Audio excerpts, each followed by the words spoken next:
Okay, our speaker today is Dr. Peter Shatner. He's talking about what molecular biology teaches us about being human. Peter's an award-winning scientist, educator, and writer with over 30 years research experience in molecular biology, genetics, medical instrumentation, and physics. He'll discuss and answer questions about his recent book, Sex, Love, and DNA. His book will show how 21st century molecular biology is beginning to answer age-old questions about the human experience, such as how we make our choices in sex and love, how we communicate, where our emotions come from, and why we age and die. Would you please welcome Peter Shatner?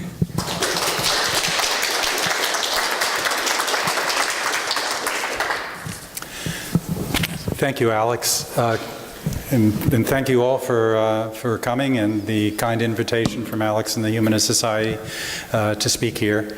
I met Alex a couple months ago when I spoke at the Sunnyvale Scientific Book Discussion Club, and at the end of that meeting I said, if anybody knows a venue that you think might enjoy this kind of presentation, please let me know, and that's how I come to be here.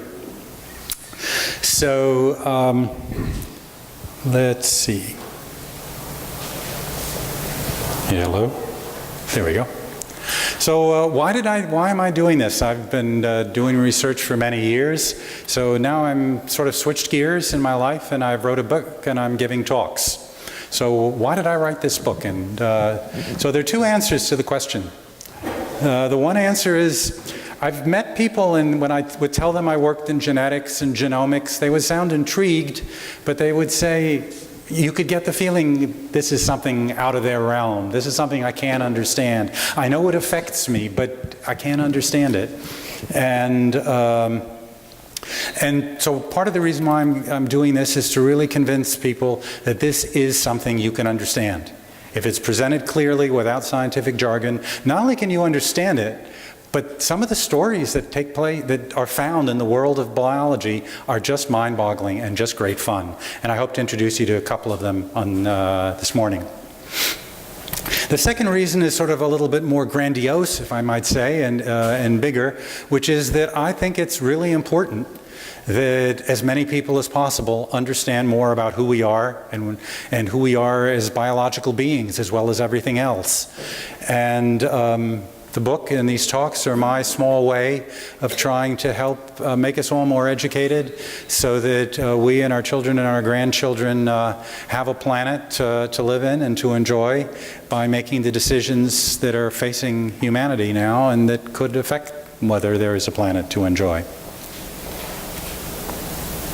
So one important question is, what background are you going to need to read my book? Like I said, my book's for sale at the front, and I encourage you to buy it if you find this interesting, and this talk. So that's an important question. What's the background? That's what you need. Zero, nada, zilch, except perhaps a sense of curiosity and wonderment about life. I've went to great efforts. You know, my most important readers when I was preparing the book were the folks who had no background in science at all. And they were the ones who taught me where I wasn't being clear.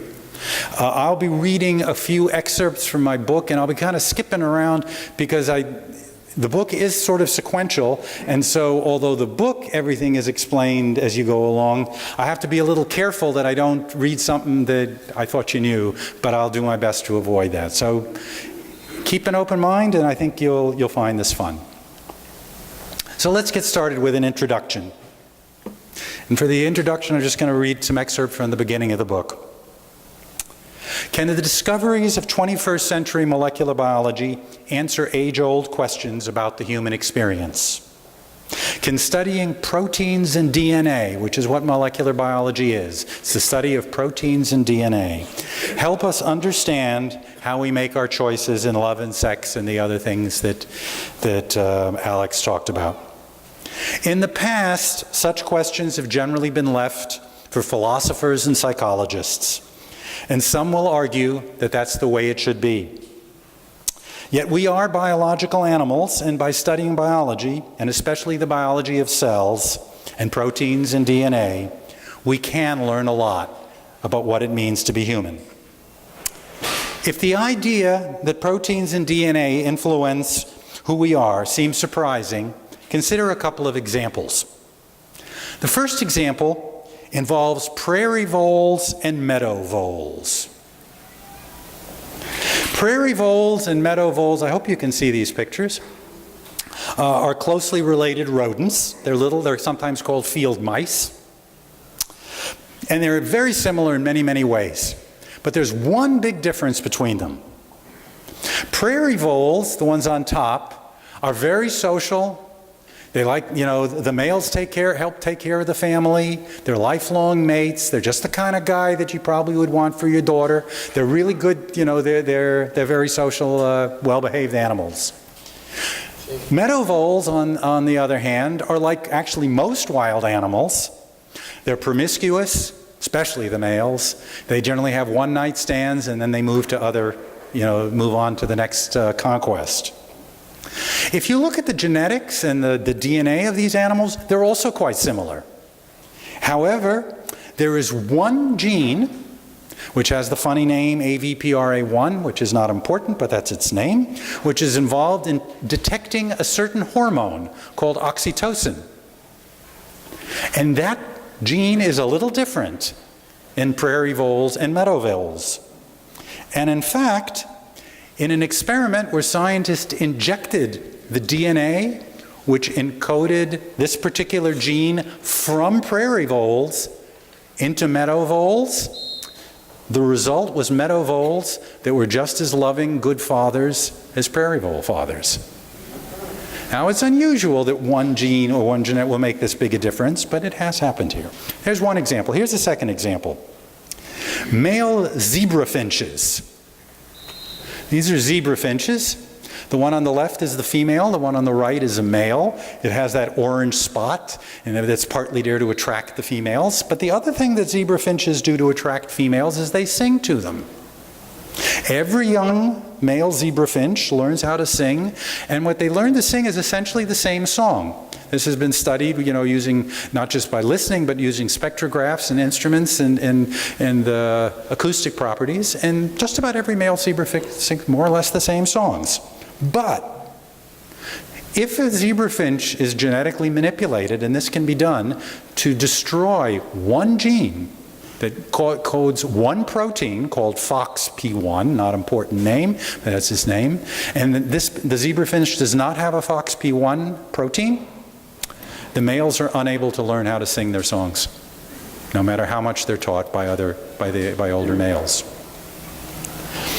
Now, it might be tempting to discount such animal experiments as irrelevant to understanding people, and as merely confirming that humans are very different from animals.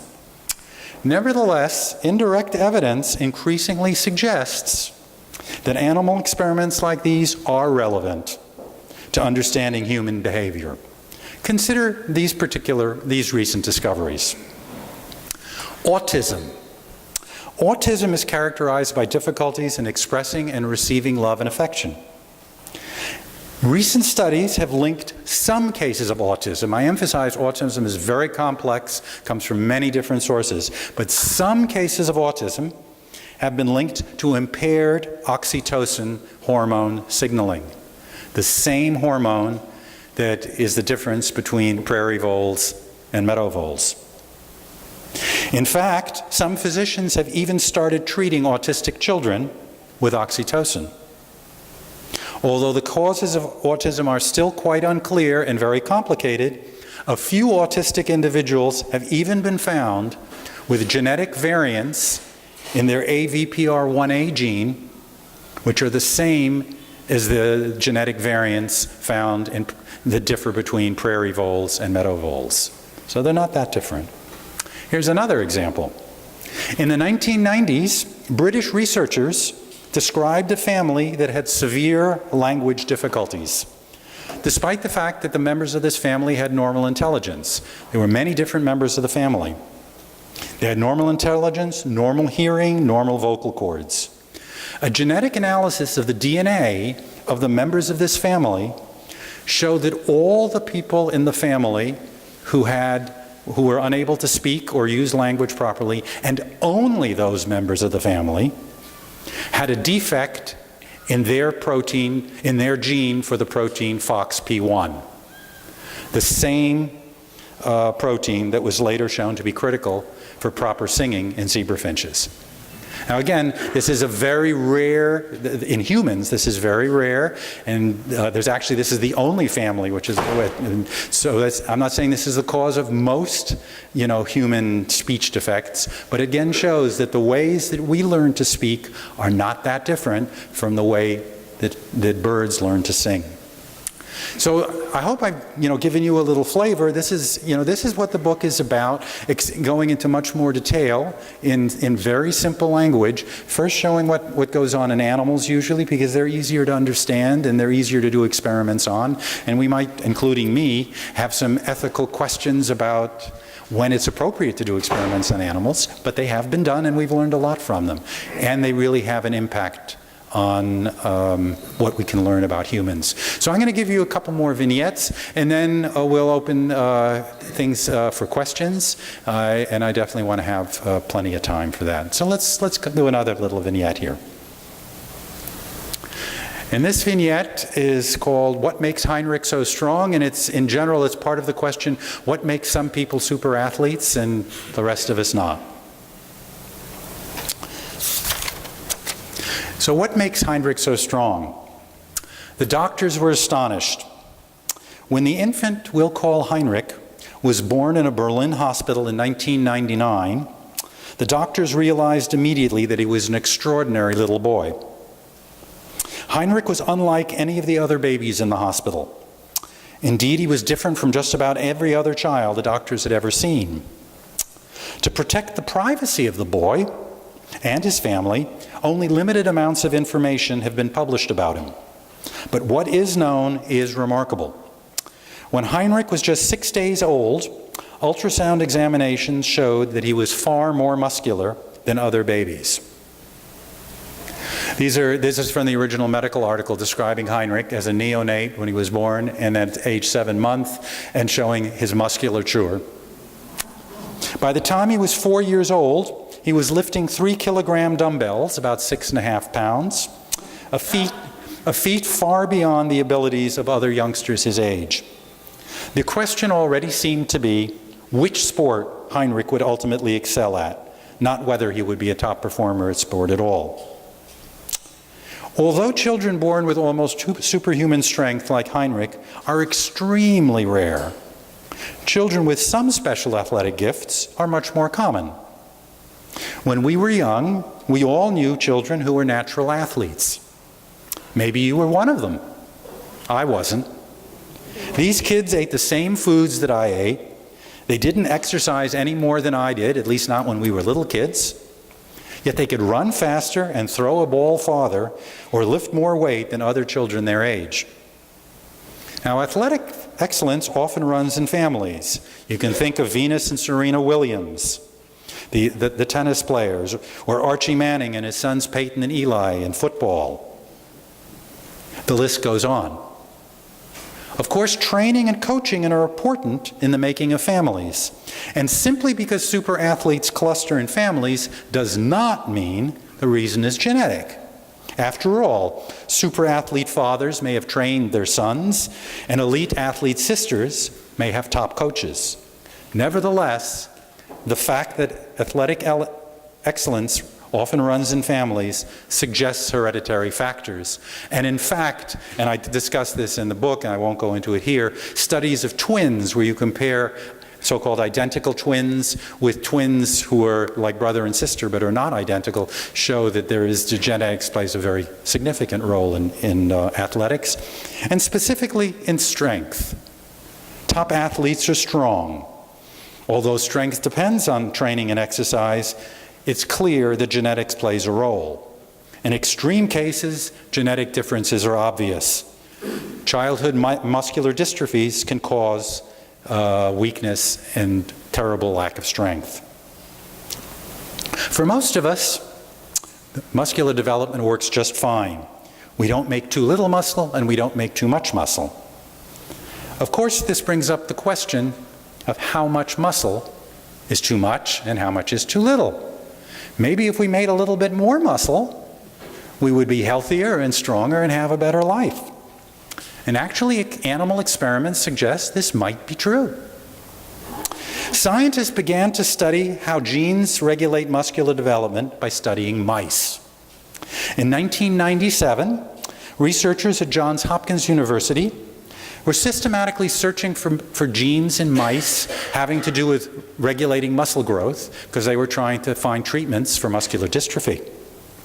They identified one gene called myostatin, and they developed a mouse in which they artificially were able to knock out and disable that gene.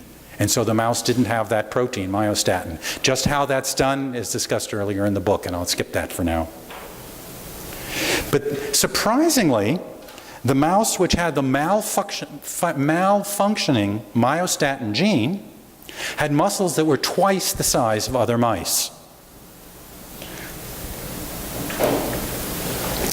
On the left, you see a normal mouse, and on the right, you see a mouse which has a malfunctioning myostatin protein because it has a genetic variant in its myostatin gene.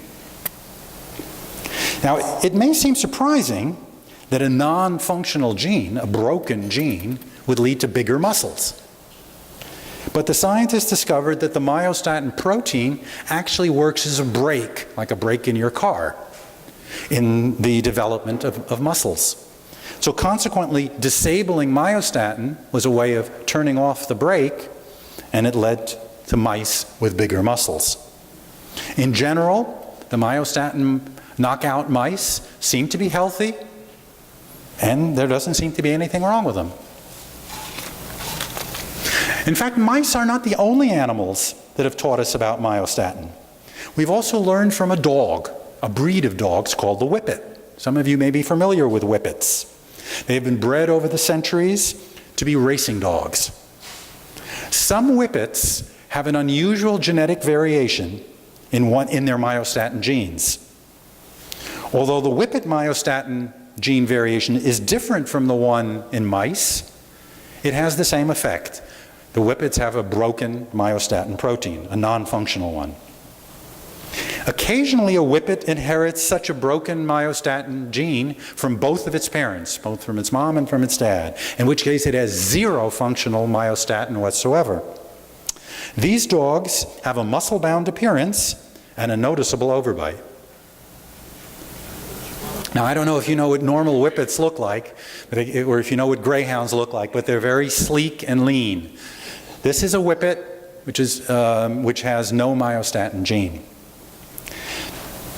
They have a muscle-bound appearance and noticeable overbite, and as a result, sadly, they are often euthanized, killed, by breeders. But those that are allowed to live appear to be quite healthy. Now, in contrast to the bully Whippets, part of the reason why this mutation has stuck around is that Whippets that inherit one broken myostatin gene and one normal one, they look like normal Whippets, and they behave like normal Whippets. However, they run very fast. And many of the top Whippets have one broken myostatin gene. Myostatin gene mutations have also been found in cows, even found in cows. Belgian Blues are a breed of cattle prized for their lean musculature. Not long after the discovery of myostatin, scientists tested the DNA of Belgian Blue cattle. That's not Photoshop. That's what the cow looks like.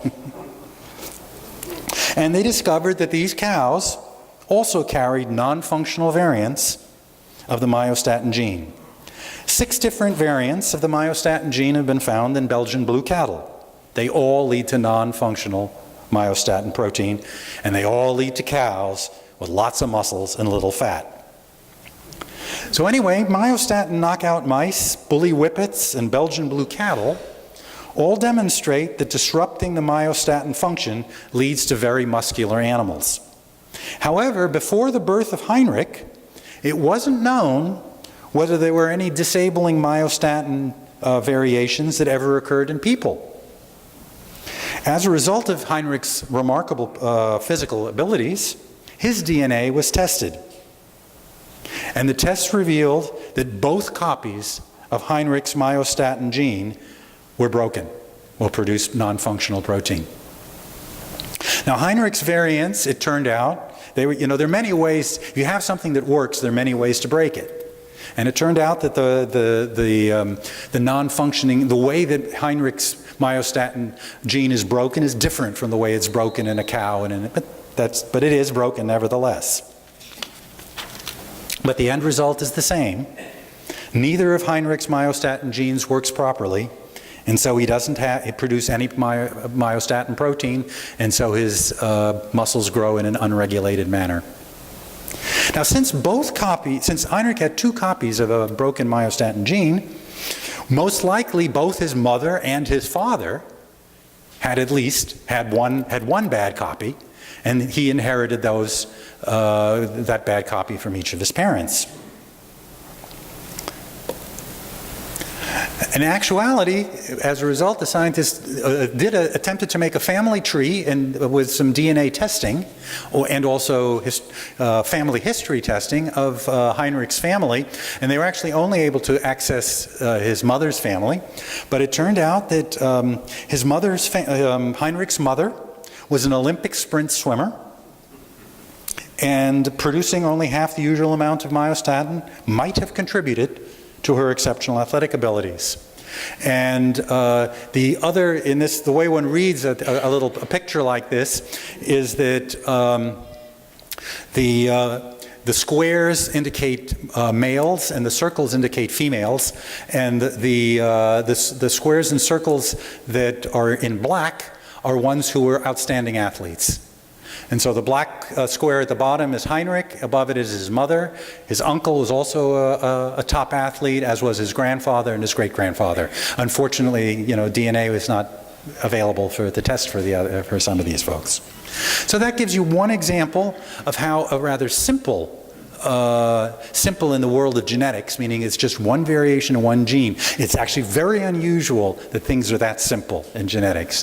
In many more cases, one has to look at the interactions not only of many genes, but the interactions of what happens between those genes and what happens when a person is young and also as they grow older in the environment and how that affects their proteins. But in I like this example because it's a simple one. So let's take a moment and see before, if we have a question or two at this point, that's fine. Otherwise, I'll go on to another little anecdote. Looks like, how about the gentleman in orange? And just my request to you is that you really speak up even with the microphone, because I'm hard of hearing. I joined the club. Doesn't this, in a lot of ways, explain evolution and how one species can change? I mean, if that whippet dog had remained, was that whippet dog still a dog? It's still, submissive to humans? Great. So, yes. I mean, there is a lot that has to do with it. The whippet dog is a funny example because the whippet dogs in general are an example of what I would call unnatural selection. I mean, the reason why specific dog breeds are what they are is because people pick them. People pick things about them that they like. And the whippet dog, they liked ones that run fast, and so it is not surprising that that particular genetic variant, which originally would have occurred by chance, purely by chance, but that one individual, if some human was around and was racing them, they would want to keep it. So in the long run, if you have an advantageous mutation, an advantageous change in your DNA, it's likely to stick around. But it often takes a very long time for that to happen. So you're right, evolution does tie in. One more question? Okay, great. Perfect. Yes, I have read many symptoms of, you mentioned autism. And for instance, they don't look at eye-to-eye contact. Mm-hmm. They have weird concepts of different concepts. We Right. don't have to go into too much detail. No. But when I have fallen asleep, I have many of the symptoms in my dreams. And so I thought I'll put the dots together and say maybe a part of the problem with autistic people, not just children, but adults, that their sleep and wake center chemistry is a little upset, And so when they behave autistically, they may not be fully awake. What do you think? Yeah, let me say a couple things about that. My first comment is and we'll have one more question now, and then we'll move on. My first comment is there is fairly strong evidence now that autism is many different diseases and has many different causes which lead to a set of symptoms that sometimes look similar to each other, but for people who've worked with autistic people, they know that some autistic people are totally out of it, and some of them are reasonably functional. So it's probably many, many diseases, and there's certainly many, many causes. And what you're describing is a possible scenario. The hard part is coming up with methods to tease apart what is the cause and what is the effect. And it's one of the reasons why scientists work a lot with animals, and why much of what's in the book deals with animals. Because when you have animals, and especially when you have experimental animals, for good or ill, you can have a whole set of animals that are genetically identical, so you can see what effect the environment has them. You can have a whole set of animals that are genetically identical and then have an exact same environment with one thing that's different. Or now you can even manipulate the genes, and you can change one gene, knock out one gene in the animal, see what effect. With humans, it's extremely difficult to do that. And so we're just scratching the surface, and the idea, that there's something going on in our brain chemistry that's different from what's going on in the brain chemistry of someone with autism. Yeah, there's a bunch of evidence that suggests that's true already. But pinpointing what it is, which is, what the differences are, that's real tough. We're just getting started, and I won't even stick my nose out there any further. Last question for this moment. My question is, at this point, actually this question was partially already answered, what you said. But more specifically, at this point in time, how far are we from manipulating these genes or the proteins they have produced in humans for therapeutic Okay, reasons? well, that could easily and how do we do that? Yeah, so there's an entire field of science that is what you're describing, and it's called gene therapy. But that's just giving it a name. The reality is that it turns out the hardest, that manipulating genes in a test tube or in a dish in a laboratory is becoming easier and easier. The hardest part is getting it into the creature. And again, if you have animals you can experiment with, in experimental mice, you can do this fairly well. And quite remarkable things can be done in terms of not only knocking out a gene, but changing one gene and treating a disease that way in the mice. However, getting a corrected gene into a human and getting into the right cells in a human turns out to be extremely difficult, with all kinds of side effects. One of the main ways that it's being done is by putting viruses in and hoping that the effect of the negative effect of the virus is smaller than what it'll be doing in the treatment. So these things are active areas of research. There have been isolated successes. There have been many setbacks. The way I like to look at it is by looking backwards. I always had a friend who said, if you're facing a big challenge, you want to always look backwards and don't look forwards. And what he meant by that was, if you look backwards 20 years, 30 years, the amount of progress that's been made in the direction of things like gene therapy is spectacular. If you look to where we'd want to be, we're not there yet. But our kids will see this. I really think so. So let me got a little more time. Let me go and give you another little vignette here. So this vignette is called, "What Makes Doogie So Smart?" So Doogie M is one smart fellow. On just about any intelligence test, Doogie scores significantly higher than his peers, including his identical twin brother, Dewey. Actually, Doogie's and Dewey's genomes, by genomes I mean the set of all of their genes, are not completely identical. Doogie actually has one more gene than his brother. could this single gene be the reason that Doogie is so smart? In fact, could this bizarre story actually be true? Remarkably, the story of Doogie is true. Well, mainly true. As you may have guessed, Doogie isn't a person. Doogie is a mouse. In fact, Doogie belongs to a strain of what are called transgenic mice. And I describe how scientists make transgenic animals in the book. I won't go into it here. But it's a way of not only knocking out a gene, but adding a gene into the DNA of an animal. And so Doogie is a form of a transgenic mouse, originally developed in a laboratory in Regent University in Georgia. And Doogie's DNA includes an additional copy of a single gene, which has the name, and the names of genes never make sense, but it has a name just so you can refer to it, NR2B. And Doogie is smarter on just about every mouse intelligence test than the mice that don't have this extra copy of NR2B. And now wait a second. What does it mean for a mouse to be smarter on a mouse intelligence test? For that matter, what does it mean for a person to be smarter than another person? Was Einstein smarter than Shakespeare? Was he smarter than Da Vinci? Or did he just have a different kind of intelligence? The good news is that for what we're going to be talking about in this chapter, and I'll just gloss over here, what gets talked about in this chapter, we don't need to agree precisely on a definition of intelligence.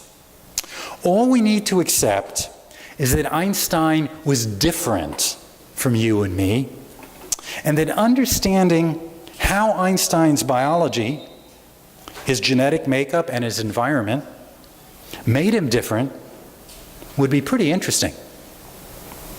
In other words, rather than tackling the thorny question of defining intelligence, I'll just paraphrase the Supreme Court Justice Potter Stewart, who say, intelligence may be difficult to define, but you know it when you see it. Actually, as you probably know, Justice Stewart was talking about pornography, but you get the point. Oh, by the way, actually, I can go back one other thing here. Mouse intelligence tests. Just, how do you test? Say that, why do they say that mouse are, oh, okay, well, we'll get to this in a moment. Actually, it's right here. Even if we can't define intelligence, scientists need to be able to measure something that seems to be related to intelligence. And usually intelligence is measured using problem solving and memory tests, as well as tests of language ability and reading skills.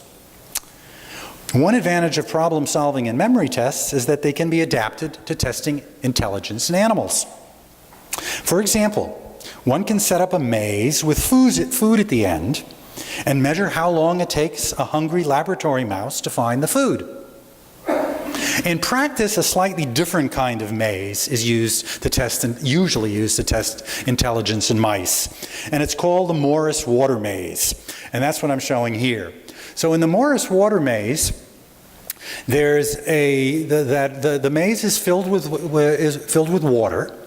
And the more you don't see it in this picture, in the drawing, because so that you understand what's going on. But there's a little there's a hidden platform under the water. But since the water's dark, the mouse cannot see that hidden circular platform. What the mouse can see are the different kinds of symbols on the outside, on the inside actually of the wall of the enclosure. Now, mice don't like to get wet. They get scared of water. And so you put a mouse in water, it's going to try to get out of the water as fast as it can. And when the first time you put a mouse into the water maze, they just kind of swim randomly because they can't see the platform in the murky water. Eventually, they discover next to which symbols on the wall the platform's located. And over a period of several days, they find that platform faster and faster. And you can also test memory in mice by, letting them not putting them in this enclosure for a while, and seeing how fast they forget. So one can test memory and intelligence in mice in a sort of way, using something as simple as this. So testing intelligence in mice is not possible. And in fact, testing intelligence in mice is important, even though we're ultimately interested in intelligence in humans, because mice are not as smart as we are. And so even though mice have 10 to the 11th, for those of you who like big numbers, interconnections among the nerve cells in their brains, that's a million interconnections. That's still much, much less than we do. And so trying to understand where intelligence comes from, you can learn a lot from Doogie and his relatives. And in fact, what's been found, and I'm just going to go over this very quickly, and it's discussed in much more detail in the book, is that one of the key things that proteins are is that they act as the form of signaling within our bodies. And the way one cell signals another is that it sends a small molecule, sometimes called, some of which are hormones and some of which are neurotransmitters. You may have heard such names, and cytokines. There are all kinds. There's small molecules that the cell synthesizes, and it releases them into the blood or into the lymphatic system or into the other spaces between cells. And if another cell has a receptor that not geographically is not the right word, that geometrically matches the, do I have a pointer here? Yeah, sort of. And so if this ligand, matches that opening, then it gets captured by the receptor. It fits in there snugly. The receptor then changes its shape slightly, and biochemical reactions take place inside the cell. And that's how our cells signal to one another. That's real fast. I talk about that a lot more. But in fact, and this is now a somewhat slightly more realistic cartoon of where, I'm such a Mac guy. Whoops, I'm terrible using these Windows computers. Here we go. So this indicates the surface, the cell wall, cell membrane of a nerve cell. And this is a pore through which ions can enter, which is, again, how cells in our brain communicate with each other. And then what you might be able to see is that, whoops, I'll just do it this way, that this thing here can open or close depending on whether other molecules come and latch into these little crevices. And one of those crevices is the NR2 crevice. And so having more of that kind of protein enables the brain cells to have, gives greater flexibility to the receptors that are working in the nerve cells of the mouse. And in fact, it was detected that Doogie's brain cells have more of these receptors on their brain cells, and they stay open longer. And that this, for reasons that are not yet understood in complete detail, the fact that they, in particular, stay open longer is correlated, and presumably is causing the fact that they're smarter and remember better. One piece of evidence for that is it's been found that young mice have more NR2B protein in the membranes of their brain cells than older mice. And that this has correlated with the fact that older mice do less well on many of these mouse intelligence tests than younger mice, which is something that some of the older members of this audience may be able to relate to as well. Okay, so I got another 10-15 minutes. Trying to figure out whether I should do one more vignette or we should do some more questions. Well, let's see if there are a couple more questions. And we'll see way in the back in the gray shirt.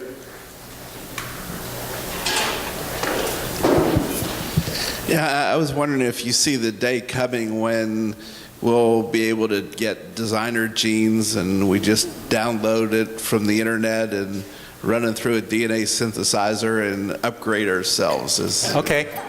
No, that's an excellent question. That's an excellent question, and actually, most of my book is about the science and the stories behind it. However, there are a couple of chapters, and particularly the last chapter, which talks about what are some of the moral, ethical, and societal questions that are brought up by the science.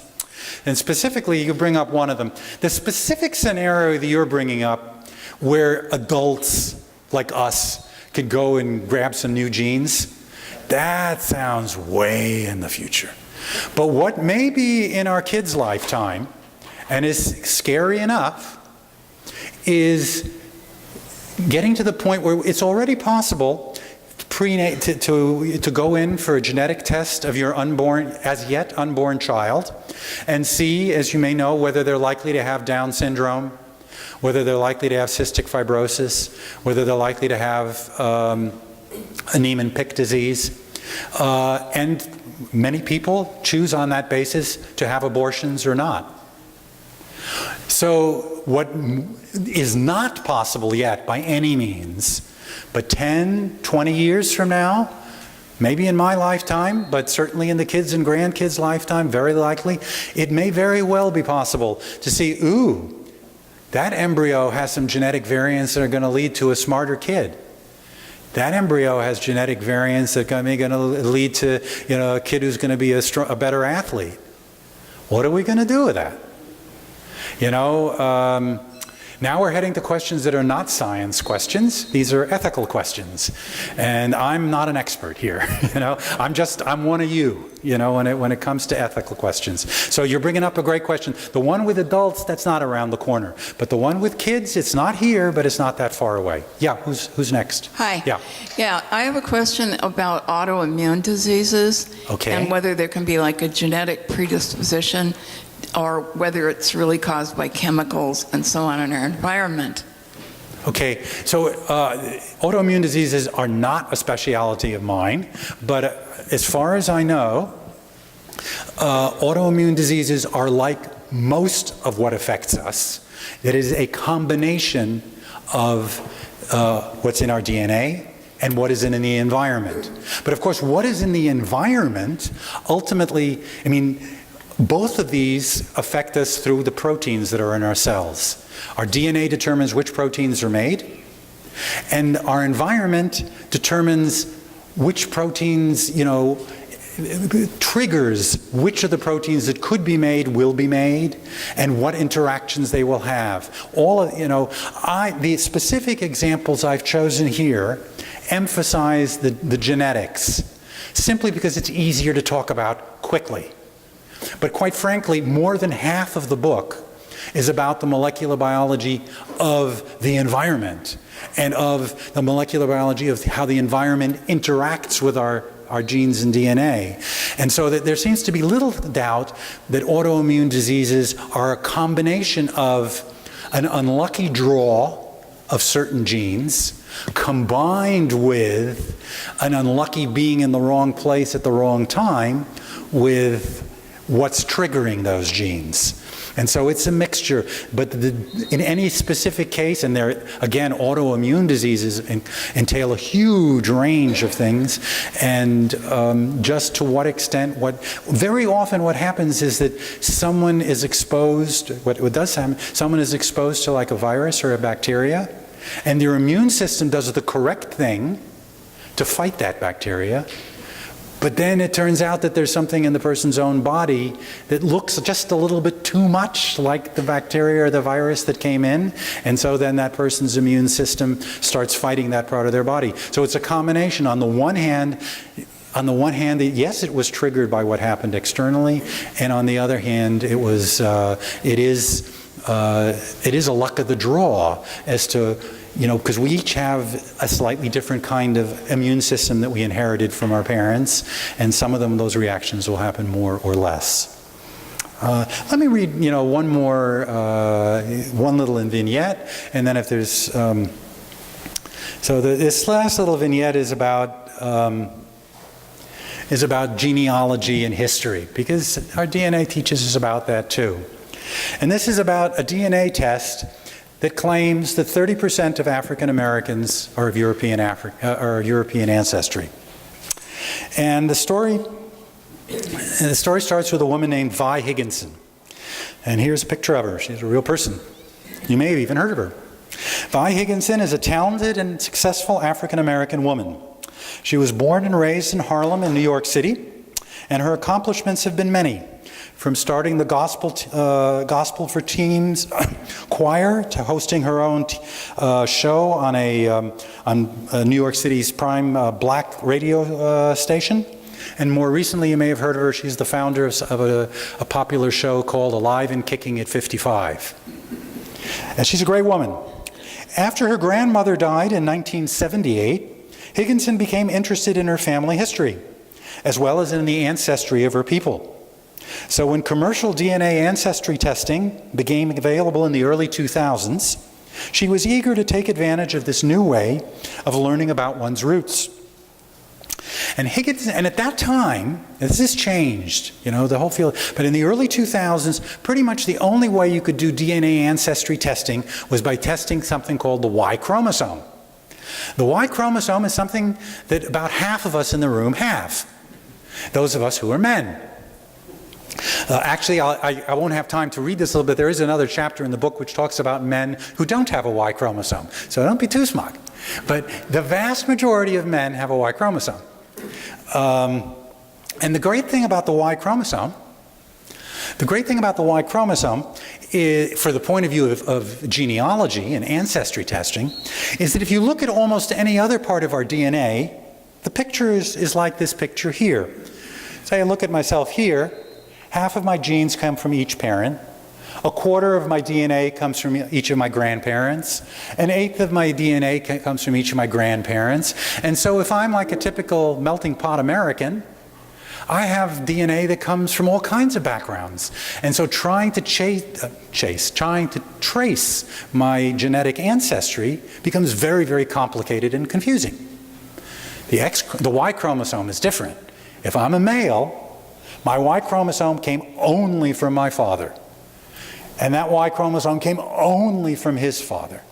It came only from his father. And so, as a result, I'm going to get a very clear picture of the people who I call my extreme paternal ancestors. My father's father's father's father's father's father. But on the other hand, I'm going to throw away all the information about all my other by looking at the Y chromosome, I learned nothing about my mother, nothing about any of the other grandparents or great-grandparents. So it's a plus and a minus, but especially in the beginning of DNA testing, this was the only kind of test that was available, and it was the test that was available to Vi Higginson. Now, of course, Vi Higginson is not a man, so she couldn't use it, but so she persuaded her uncle, the Reverend James O. West, to take the test. And shortly after Reverend West submitted his DNA sample, Higginson received a telephone call from a man named Marion West, same last name as her uncle, announcing that they were, quote, cousins. Though the DNA data did in fact provide strong evidence that West and Higginson were indeed related, there was a bit of a problem, or at least a surprise for Vi. Because Marion West, and as far as he knew, the rest of his family was white, while all of Higgins' relatives were black. How could this be? How could this proud African-American woman from Harlem really be part of a white family? There you see, this is a picture. Obviously, these are people with open minds and open hearts. That's Marion West and Vi Higginson when they first met. And so the problem has to do with using Y chromosome ancestry. You now know a little bit about not Y chromosome ancestry, Y chromosome analysis to determine ancestry. Because it can be misleading, and in the case of African Americans, those results can be particularly misleading. In fact, in an estimated 30% of cases, When African Americans take a Y chromosome test, they, like Vi Higginson, are told that their genetic ancestry is European and not African. With our knowledge of the history of slavery in the Western Hemisphere, these results are not surprising. If at any time in the history of an African American family, a slave owner or another white male fathered a son with a black slave, then all of his direct male descendants would have the genetic variants found in European men. Even after many generations, at which point the descendants' overall genetic makeup might be overwhelmingly African, Y chromosome testing would only identify that one ancestor, that extreme paternal one, who in this case was the white one. Despite its limitations, paternal ancestry testing can occasionally be useful to African American families. One such family was the descendants of Sally Hemings, a slave who belonged to Thomas Jefferson. Hemings' descendants have long claimed that she was Jefferson's mistress and that they are descended from Thomas Jefferson. But proving those claims have been difficult. On the left is Thomas Jefferson. John Wales Jefferson is the grandson of Jefferson and Sally Hemings. He still looks pretty white. And then these are, the bottom are members, are present-day descendants from that family, and they're what you might call light-skinned blacks. But all of them, not only if they test their Y chromosomes, well, I mean, the women you can't test their Y chromosomes, but if they're brothers, if you tested their Y chromosomes, would have Y chromosomes that look exactly like that, or almost exactly like that, because there are 1 or 2 mutations every generation, but almost exactly like that of Thomas Jefferson. It turns out that there still is a tiny bit of controversy on the history of the Hemings, because some believe that the father was actually Thomas Jefferson's brother. And he, of course, would have the same Y chromosome as Thomas Jefferson, and that can't be answered. But anyway, if you want to know more about your entire genetic history, you obviously need to go beyond the Y chromosome. So I will leave it at that. We have maybe 5 minutes, I think, and so we can have time for a few more group questions, and then I'll be sticking around for lunch, and you can grab me at the lunch table. Yeah, please. Yeah. When you were talking about the intelligence, superintelligence, Right. Do you foresee that having any applications in Alzheimer's disease?